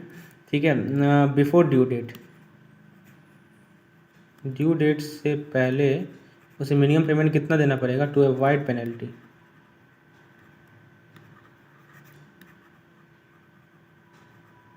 तो उसे यदि पेनल्टी को अवॉइड करना है तो मिनिमम पेमेंट कितना देना पड़ेगा।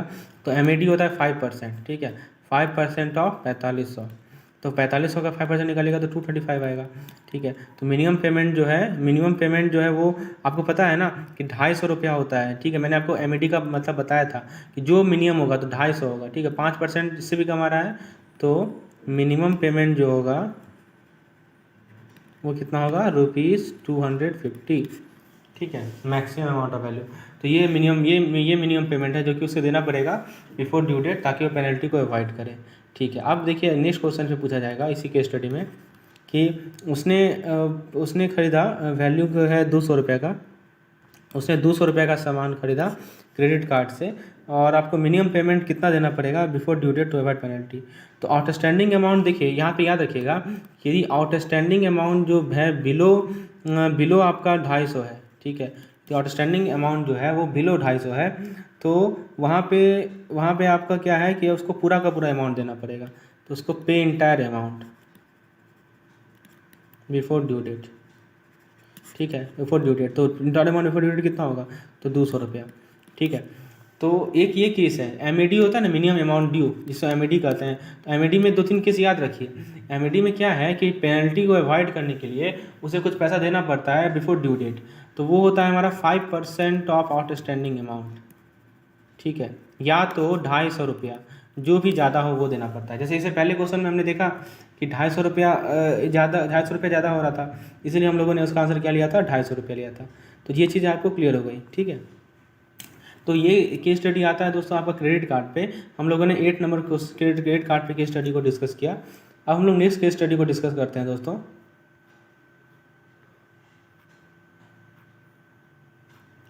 जो कि आपका बेस्ड है एजुकेशन लोन पे। ये हमारा 9th केस स्टडी है। वो किस पे बेस्ड है दोस्तों, एजुकेशन लोन पे। तो सबसे पहले इसके सेंटेंस को देखते हैं। इसमें क्या लिखा हुआ है कि mister A requested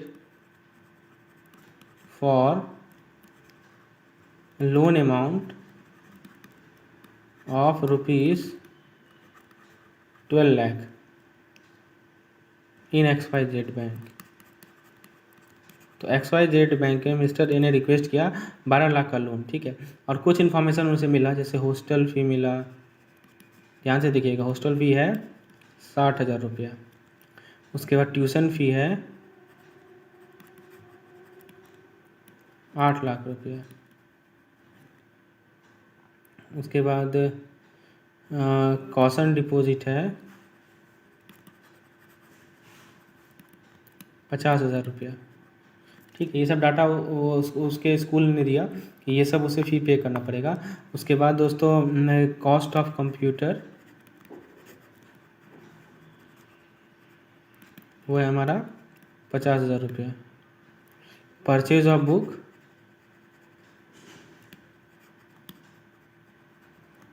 of book या इक्विपमेंट वो है दोस्तों 60,000 रुपया, ठीक है।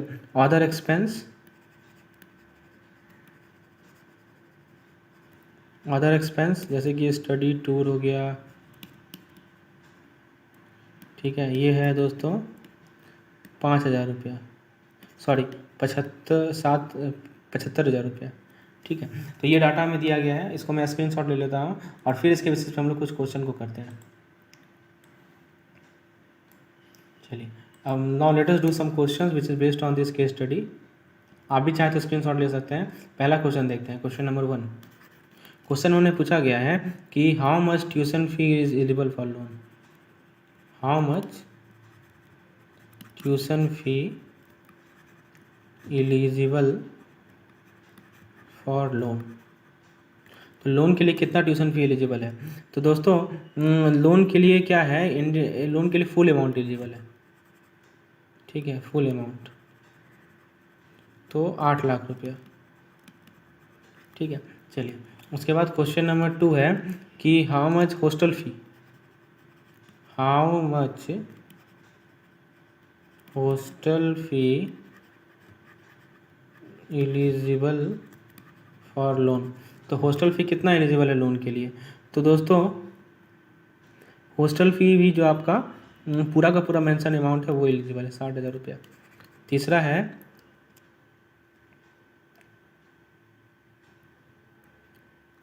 तीसरा क्वेश्चन है कि आपको जब क्या कर रहा है कि what amount of loan can be sanction for cost deposit which is refundable. ठीक है, आपको बताना है amount of loan sanction for cost deposit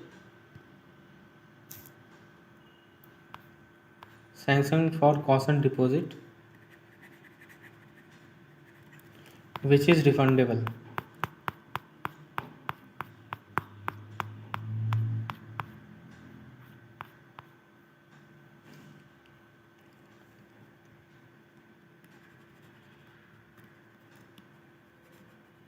which is refundable. तो दोस्तों एक चीज़ याद रखिएगा, जो कॉशन फ़ी होता है ना वो 10% होता है। जो कॉशन फ़ी होता है वो 10% होता है किसका? वो 10% होता है ट्यूशन फ़ी का। ठीक है, ये याद रखिएगा। तो कॉशन फ़ी, यहाँ ट्यूशन फ़ी कितना है 8 लाख है, तो उसका 10% निकालेंगे, 10% ऑफ 8 लाख यदि निकालेंगे तो आपको कितना मिलेगा? 80,000। तो 80,000 जो है वो हमारा क्या है? कॉशन फ़ी है। ठीक है, तो कॉशन डिपॉजिट जो है वो 10% होता है। तो देखिए 10% यहाँ पे इस केस में क्या है हमारा, इस केस में हमारा कितना हो जाएगा ये? तो ट्यूशन फ़ी का 10% यानी कि 8 लाख 80,000 रुपया। ठीक है, तो जो 80,000 रुपया है वो होगा, उसे उसे आप क्या कर सकते हैं? 80,000 रुपया जो है वो रिफंडेबल है। ठीक है, नेक्स्ट क्वेश्चन पूछेगा।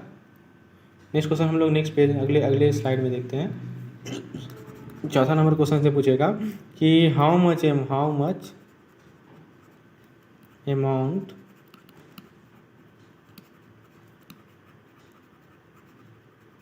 Can be sanctioned for purchase of computer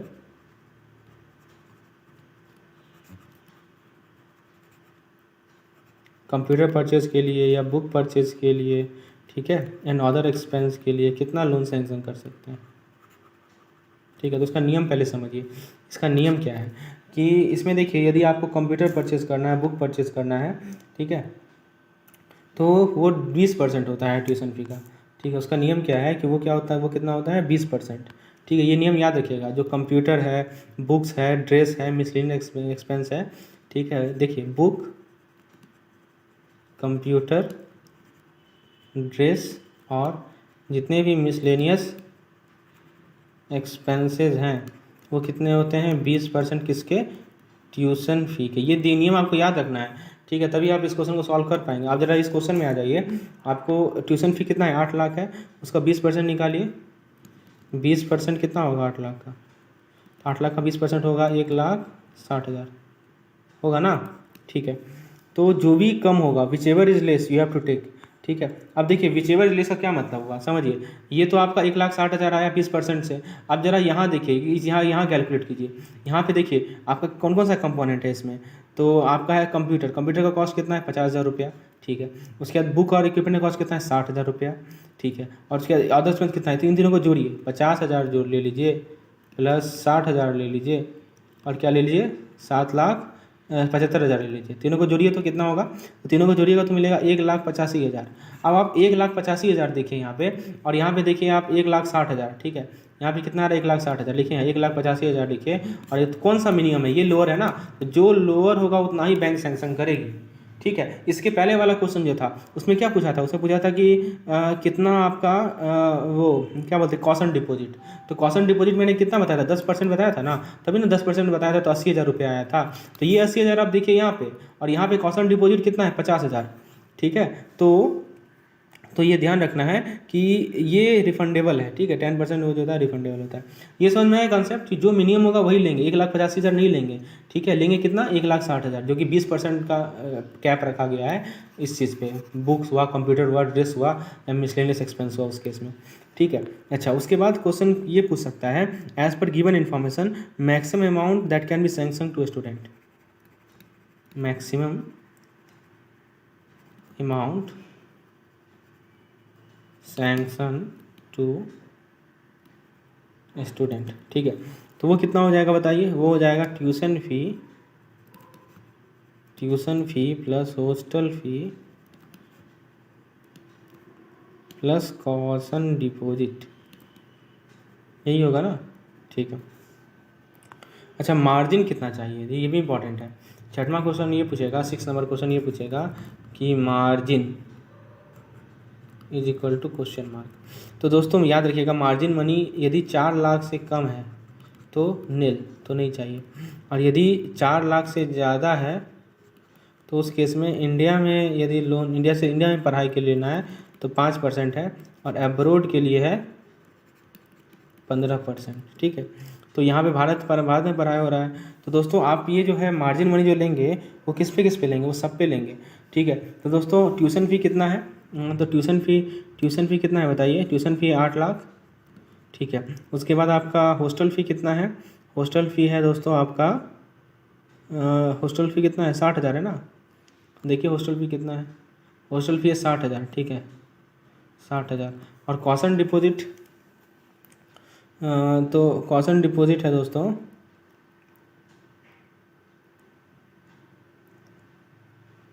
caution deposit है 1 लाख। ठीक है, 1 लाख कितना हो गया? ये हो गया 9,60,000 हो गया ना? ठीक है, तो 9,60,000 तो ये वाला पोर्शन हो गया, और उसके बाद जो है ट्यूशन फ़ी भी तो है। ठीक है, वो नहीं था आपका क्या बोलते कंप्यूटर वाला, बुक वाला, वो सभी तो लेंगे। वो कितना लेंगे? 1,60,000 लेंगे, 1,60,000 लेंगे ना? ठीक है, जो कि उसका 20% हमने निकाला था। ठीक है, तो कॉशन देखिए, मैं आपको समझाता हूँ दोस्तों, यहाँ पे समझिएगा, 1 मिनट रुकिए, यहाँ पे गड़बड़ हो रहा है, 1 मिनट रुकिए। टोटल अमाउंट जो हमने निकाला है उसमें गड़बड़ है। टोटल अमाउंट में क्या क्या आएगा फिर से मैं लिखता हूँ। एक तो हमारा ट्यूशन है, ठीक है, उसके बाद एक है हमारा हॉस्टल, ठीक है, एक है हमारा कॉशन, ठीक है, एक है हमारा कॉशन हो गया। उसके बाद है अपना मिसलेनियस वाला, कंप्यूटर बुक वगैरह वगैरह। ठीक है, आते हैं देखते हैं ट्यूशन वाला कितना है बताइए। तो ट्यूशन वाला है आपका 8 लाख। ठीक है, और हॉस्टल वाला कितना है? हॉस्टल वाला है आपका 60,000। कॉशन वाला कितना है? कॉशन वाला देखिए मैक्सिमम निकाला था ना हम लोगों ने, तो मैक्सिमम था 10%, तो कितना आया था? 80,000। ठीक है, 80,000। वो तो लिख दिया था 1 लाख, लेकिन हम देंगे कितना? 80,000 ही देंगे। ठीक है, कॉशन था, सॉरी मैंने गलती से यहाँ 50,000 लिखा है, ये कितना है? 1 लाख है, एक यहाँ मिस्टेक हो गया है, ये कितना है? 1 लाख है। तो मिनिमम कौन सा है? 80,000 है, तो वही देंगे। ठीक है, और कंप्यूटर वाला कितना निकला था? कंप्यूटर वाला निकला था 1,60,000। ठीक है, अब जोड़िए सबको, तो इन सभी को जोड़िएगा तो कितना हो जाएगा बताइए। तो देखिए 8 लाख और 1 लाख 9 लाख हो गया, तो 10,20,000 मतलब कि 11 लाख हो जाएगा। तो ये मैक्सिमम जो है लोन दिया जा सकता है। ठीक है, 11 लाख, यही क्वेश्चन था पिछला वाला। ठीक है, तो अब बताइए अब मार्जिन कितना लेंगे? तो मैक्सिमम लोन 11 लाख है, और भारत में पढ़ाई हो रहा है, उसका 5% लेंगे मार्जिन, 5% ऑफ 11 लाख लेंगे, तो कितना हो जाएगा? 5% ऑफ 11 लाख तो हो जाएगा हमारा 55,000। तो 55,000 रुपया क्या है? मार्जिन है। ठीक है, तो उसके बाद अगला क्वेश्चन पूछेगा 7 नंबर। चीज़ें आपको समझ में आ रही होंगी, सिंपल है, बहुत सिंपल क्वेश्चन सब है। ठीक है, आपको कंसेप्ट क्लियर रखना है। 7th क्वेश्चन आपसे पूछा जाएगा, 7th क्वेश्चन पूछा जाएगा कि क्या कोलेट्रल के लिए बैंक कर सकती है? कोलेट्रल सिक्योरिटी के लिए बताइए, एजुकेशन लोन है, कोलेट्रल सिक्योरिटी के लिए बैंक कर सकती है? तो हाँ कर सकती है। देखिए 4 लाख के नीचे का लोन हो तो नील। ठीक है, उसके बाद यदि 4 से लेके 7.5 लाख तक का एजुकेशन लोन हो तो उस केस में थर्ड पार्टी गारंटी होता है, थर्ड पार्टी गारंटी होता है। और यदि 7 लाख से ऊपर का लोन है तो उस केस में बैंक कर सकती है कोलेटरल सिक्योरिटी के लिए। ठीक है, मान लीजिए कि लोन को 3 साल में ही कंप्लीट कर लिया गया, तो मैक्सिमम रिपेमेंट पीरियड कितना होगा? सॉरी, यदि कोर्स जो है वो 3 साल में ही कंप्लीट कर लिया गया तो मैक्सिमम रिपेमेंट पीरियड कितना होगा? ठीक है, तो दोस्तों देखिए रिपेमेंट पीरियड यदि निकालेंगे तो रिपेमेंट पीरियड में सबसे पहले आएगा हमारा कोर्स पीरियड। क्या आएगा? Course period. उसके बाद क्या आएगा? Moratorium period. और फिर उसके बाद क्या आएगा? 15 ईयर्स। ठीक है। तो कोर्स पीरियड कितना है?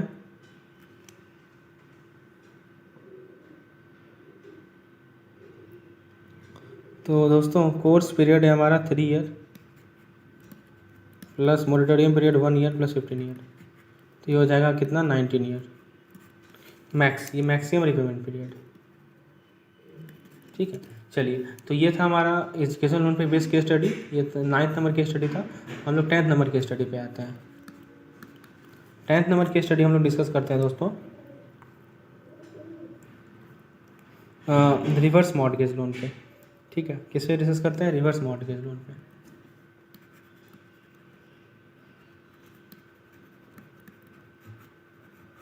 समझिएगा रिवर्स मॉर्टगेज लोन पे क्या क्वेश्चन पूछा जाता है। तो देखिए क्वेश्चन मैं समझाता हूँ। तो मिस्टर ए हैं, वो क्या है, सीनियर सिटीजन है। उन्होंने हैज़ अप्लाइड फॉर RML के लिए अप्लाई किया। ठीक है, अब उनके लिए कुछ इन्फॉर्मेशन अवेलेबल है, प्रॉपर्टी का वैल्यू दिया हुआ है, प्रॉपर्टी का वैल्यू दे रखा है 40 लाख रुपया। ठीक है, उसके बाद लोन अमाउंट दिया हुआ है, यानी कि लोन टू वैल्यू LTV दिया हुआ है दोस्तों। LTV दिया हुआ है 80%। लोन का टेन्योर दिया हुआ है 20 ईयर्स। Rate of interest 12%। आपको एनुअल इंस्टॉलमेंट बताना है। कैलकुलेट एनुअल, उन्हें कितना एनुअल इंस्टॉलमेंट मिलेगा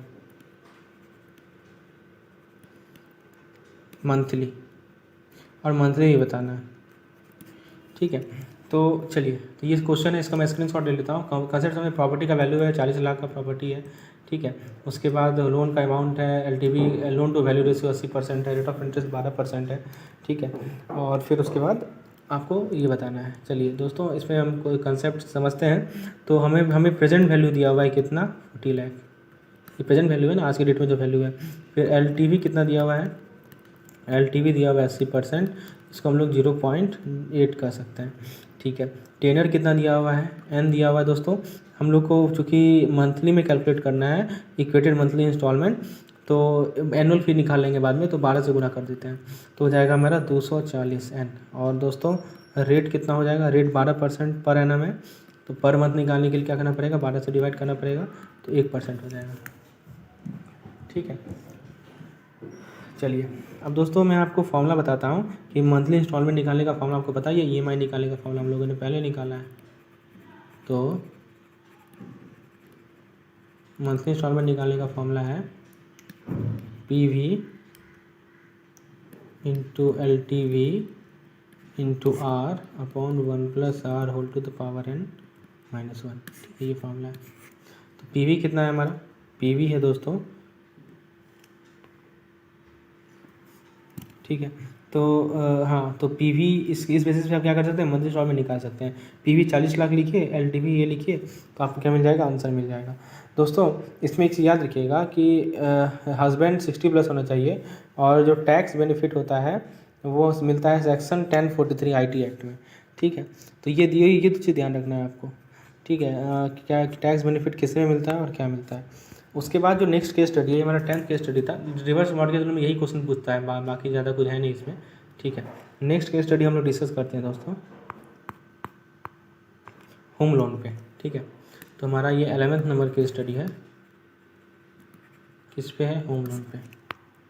चलिए होम लोन पे केस स्टडी कैसा आ सकता है, तो मैं आपको समझाता हूँ। देखिए होम लोन पे क्या क्वेश्चन कर रहा है कि मिस्टर ए है, ठीक है, mister a need a home loan. Mr. A need a home loan and applied rupees 25 lakh home loan. तो 25 लाख का होम लोन के लिए उसने अप्लाई किया विथ डोमेस्टिक बैंक।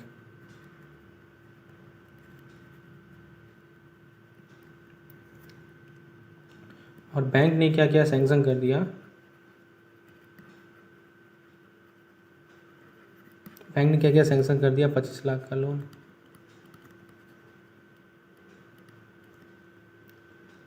ठीक है, किसे ए को, तो ये it is payable in 240 month, मतलब 12 साल में, मतलब 10 साल में, ठीक है। एट रेट ऑफ इंटरेस्ट दिया हुआ है 8.5% पर एनम। तभी रेट ऑफ इंटरेस्ट देखिए तो ये पता कीजिए एनम दिया हुआ है कि पर मंथ दिया हुआ है, क्या दिया हुआ है, ठीक है। तो पहला क्वेश्चन पूछेगा EMI बताइए, ये बेसिक क्वेश्चन है, EMI बताइए। तो EMI कैसे निकालेंगे, तो प्रेजेंट वैल्यू कितना है 25 लाख,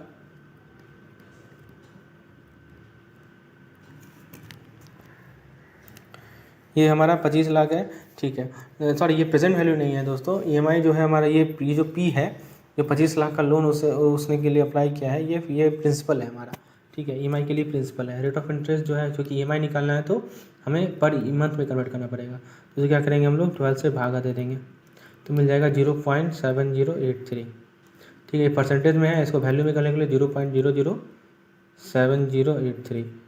एन कितना होगा हमारा 240 मंथ होगा, ठीक है। EMI का फॉर्मूला पता है आपको, EMI का फॉर्मूला है P into R into 1 + r whole to the power n -1, ठीक है। चलिए, तो इस केस में आप यदि कैलकुलेशन करेंगे तो मैं आपको कैलकुलेशन करके दिखाता हूँ। देखिए, इसमें हो जाएगा हमारा 25 1 2 1 2 3 0.007083 into 1.007083 whole to the power 210 upon 1.007083 whole to the power 210 -1, ठीक है।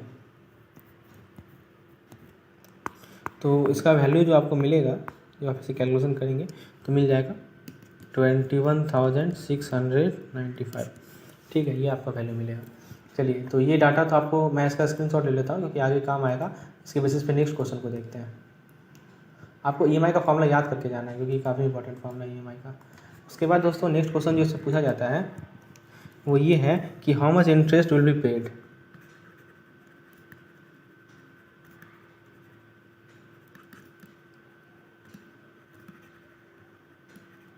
तो इंटरेस्ट वो कितना पे करेगा, तो दोस्तों इंटरेस्ट कितना पे करेगा, देखिए ये जो अपना P + I है, प्रिंसिपल प्लस इंटरेस्ट है, वो कितना है 21695, ये EMI है, इसको 240 महीने तक पे करना है, ठीक है। तो इसको 240 महीना पे करना है, यानी कितना पे करेगा वो 52,06,800 रुपये पे करेगा। उसमें से इंटरेस्ट जो कंपोनेंट होगा वो क्या हो जाएगा, प्रिंसिपल माइनस 25 लाख, ठीक है। इसको यदि कैलकुलेशन करेंगे तो 27,06,800 रुपया वो इंटरेस्ट पे करेगा, ठीक है। उसके बाद नेक्स्ट क्वेश्चन पूछा जाएगा इस पर।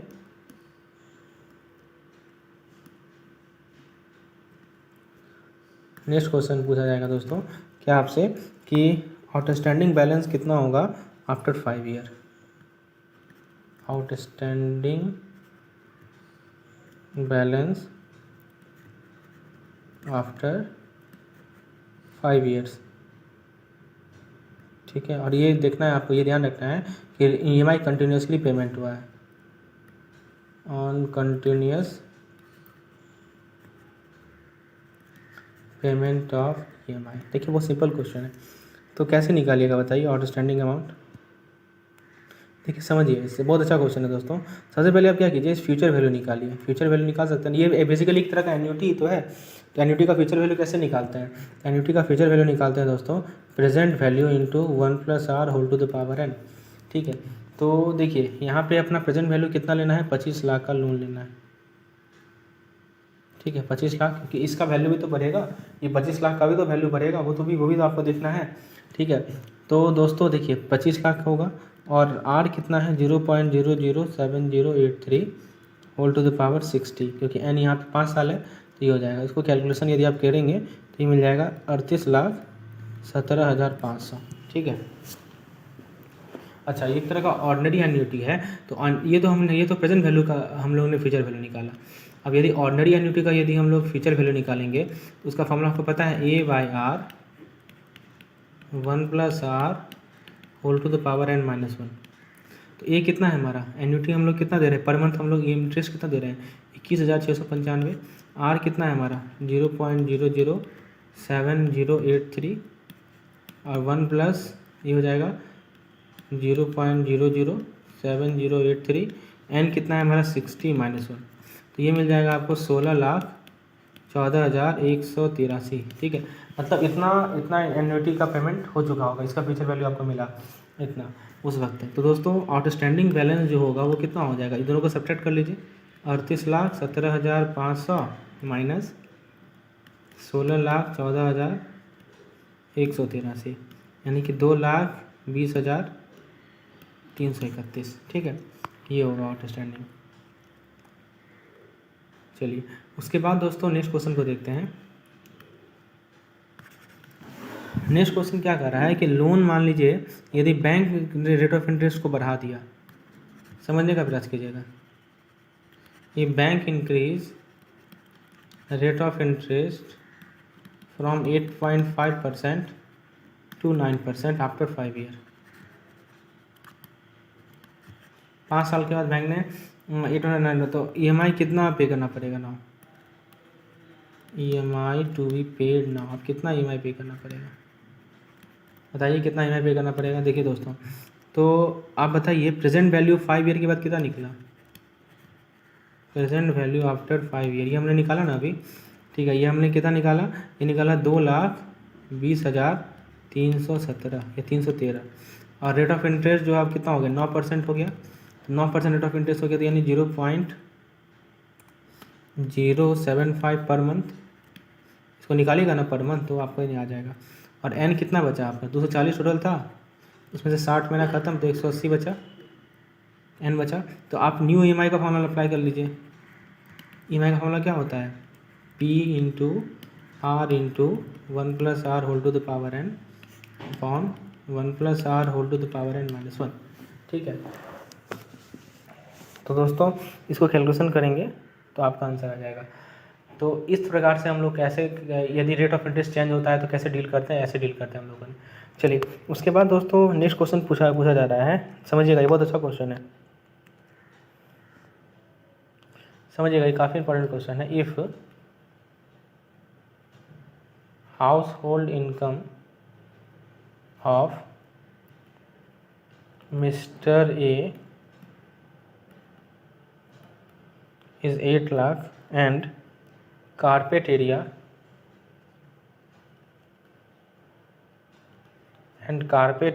of purchased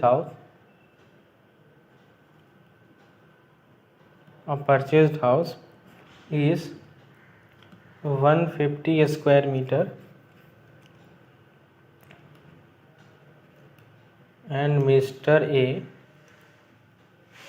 applied for PMAY प्रधानमंत्री आवास योजना CLSS स्कीम।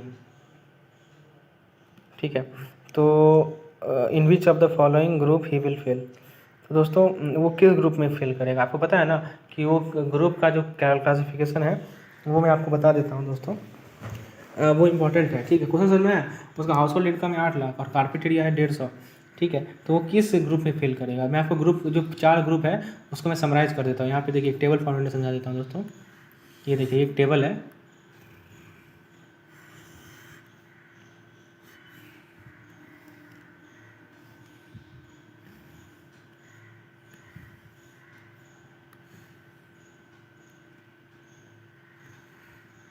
ठीक है,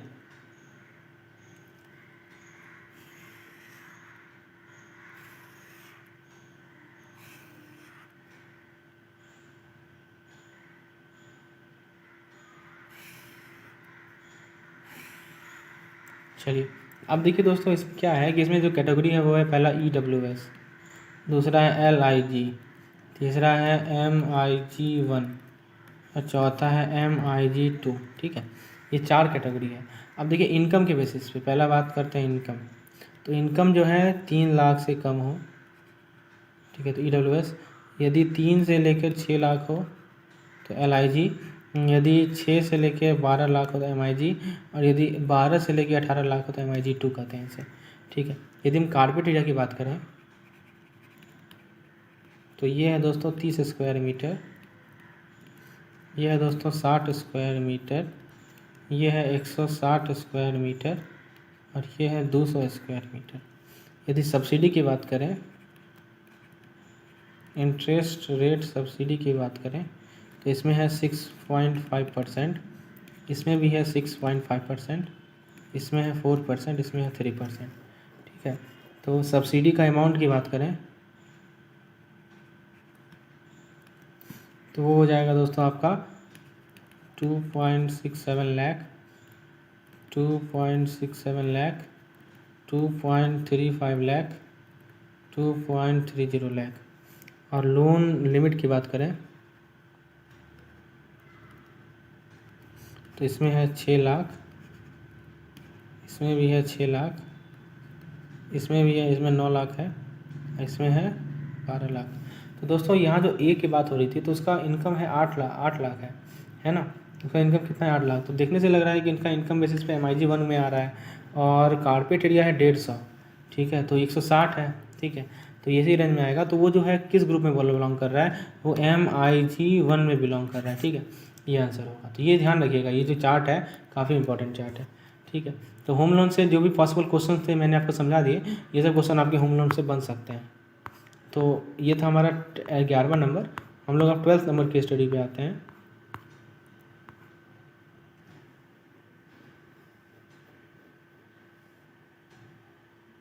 12th नंबर की स्टडी पे हम लोग डिस्कस करते हैं दोस्तों।